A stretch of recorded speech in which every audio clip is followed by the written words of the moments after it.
മണിക്കുട്ടി അവിടെ എന്തോന്ന് ജോലി? പൂച്ചയെ വരണതായിരിക്കും. വേണ്ട, പൂച്ചയെ വരട്ടാൻ വന്നത്. ഇത് മുകളിലിരിക്കുന്നത് കണ്ട് കുഴപ്പമില്ല. ഇവിടെയൊക്കെ ഉറുമ്പ് വരുമല്ല. ഇതാ പുലിക്കുട്ടൻ. പ്രോക്കുട്ടനെ കണ്ടില്ല.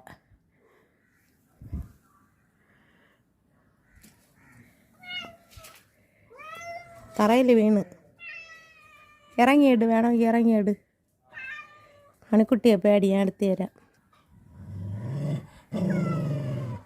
വേണ്ട മണിക്കുട്ടി.